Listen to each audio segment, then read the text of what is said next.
already evening. Can you tell me some fairy tale? Sure. Let me remind something. Okay. I will tell you about Cinderella.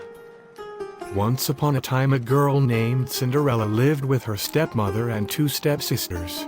Poor Cinderella had to work hard all day long so the others could rest.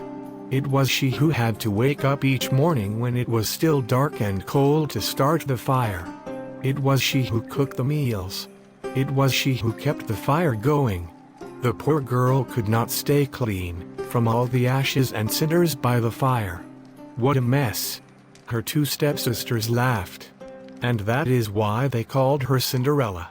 One day, big news came to town. The king and queen were going to have a ball. It was time for the prince to find a bride. All of the young ladies in the land were invited to come. They were wild with joy. They would wear their most beautiful gown and fix their hair extra nice. Maybe the prince would like them. One day, big news came to town. At Cinderella's house, she now had extra work to do. She had to make two brand new gowns for her stepsisters. Faster! Shouted one stepsister. You call that a dress? Screamed the other. Oh, dear, said Cinderella. When can I? The stepmother marched into the room. When can you what? Well, said the girl, when will I have time to make my own dress for the ball? You? Yelled the stepmother. Who said you were going to the ball? What a laugh, said one stepsister. You? Yelled the stepmother. Who said you were going to the ball? Such a mess. They pointed at Cinderella. All of them laughed. Cinderella said to herself, when they look at me, maybe they see a mess. But I am not that way. And if I could, I would go to the ball. Soon the time came for the stepmother and stepsisters to leave for the big party. Their fine carriage came to the door. The stepmother and stepsisters hopped inside. And they were off. Goodbye, called Cinderella. Have a good time. But her stepmother and stepsisters did not turn around to see her. Ah, me, said Cinderella sadly. The carriage rode down the street. She said aloud, I wish I could go to the ball, too. Then, poof, all of a sudden, in front of her was a fairy. I wish I could go to the ball, too. You called? Said the fairy. Did I? Said Cinderella. Who are you? Why, your fairy godmother, of course. I know your wish. And I have come to grant it. But, said Cinderella, my wish is impossible. Excuse me, said the fairy godmother in a huff. Did I not just show up out of thin air? Yes, you did, said Cinderella. Then let me be the one to say what is possible or not. Excuse me, said the fairy godmother in a huff. Did I not just show up out of thin air? Well, I think you know I want to go to the ball, too. She looked down at her dirty clothes. But look at me. You do look a bit of a mess, child, said the fairy godmother. Even if I had something nice to wear, said the girl, I would have no way to get there. Dear me, all of that is possible, said the fairy. With that, she tapped her wand on Cinderella's head. At once, Cinderella was all clean. She was dressed in a beautiful blue gown. Her hair was set up high on her head inside a golden band. This is wonderful, said Cinderella. Dear me, all of that is possible, said the fairy godmother. Who said I was done? Said the fairy godmother. She tapped her wand again. At once, a beautiful carriage came to be, with a driver and 4 white horses. Am I dreaming? Said Cinderella, looking around her. It is as real can be, said the fairy godmother. But there is one thing you must know. What is that? All of this lasts only to midnight. Tonight, at the stroke of midnight, it will all be over. Everything will go back to how it was before. Then I must be sure to leave the ball before midnight, said Cinderella. Good idea, said the fairy godmother. She stepped back. My work is done. And with that, the fairy godmother was gone. All of this will last only to midnight. Cinderella looked around her. Did that even happen? But there she stood in a fine gown, and with a golden band in her hair. And there were her driver and 4 horses before her, waiting. "Coming?" called the driver. She stepped into the carriage. And they were off. Over at the ball, the prince did not know what to think. "Why do you have that sad look on your face?" the queen said to her son. "Look around you. You could not ask for finer maidens than these." "I know, mother," said the prince. Yet he knew something was wrong. He had met many of the young women. Yet after he said hello, one by one, he could find nothing more to say.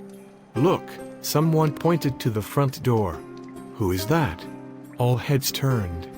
Who was that lovely maiden stepping down the stairs? She held her head tall and looked as if she belonged. But no one knew her. "Look," someone pointed to the front door. "Who is that?" "There is something about her," said the prince to himself. "I will ask her to dance." And he walked over to Cinderella. "Have we met?" said the prince. "I am pleased to meet you now," said Cinderella with a bow. "I feel as if I know you," said the prince. "But of course, that is impossible." "Many things are possible," said Cinderella, "if you wish them to be true." The prince felt a leap in his heart. He and Cinderella danced. When the song was over, they danced again.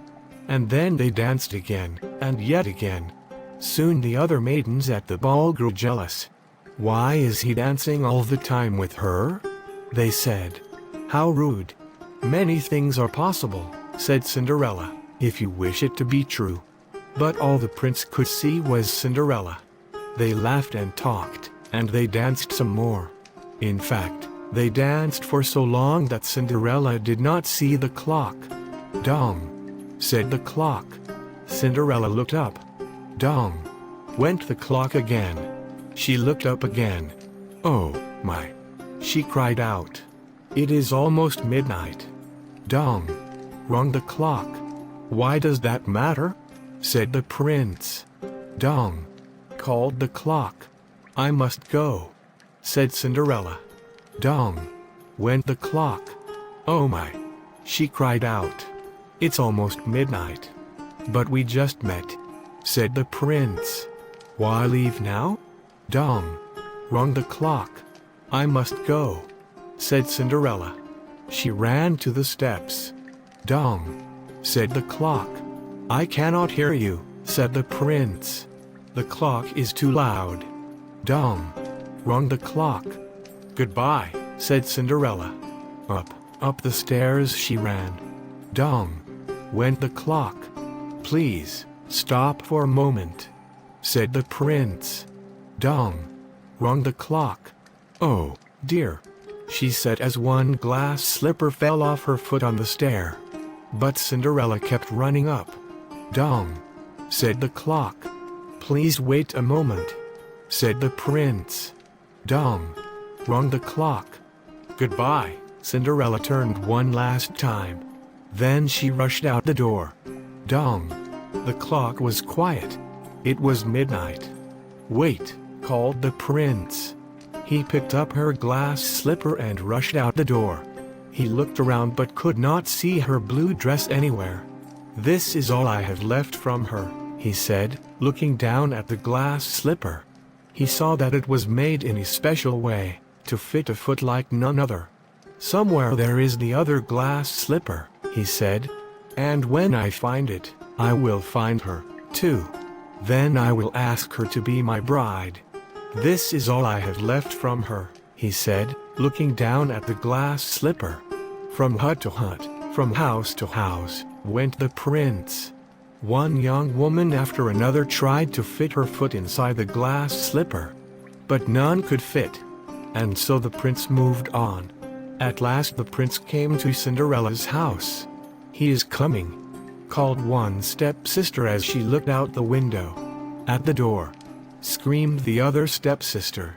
"Quick," yelled the stepmother. "Get ready."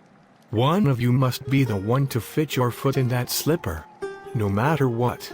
The prince knocked. The stepmother flew open the door. "Come in," she said. "I have two lovely daughters for you to see." The first stepsister tried to place her foot in the glass slipper. She tried hard, but it just would not fit. Then the second stepsister tried to fit her foot inside. She tried and tried with all her might, too. But no dice. "Come in," she said. "I have two lovely daughters for you to see." "Are there no other young women in the house?"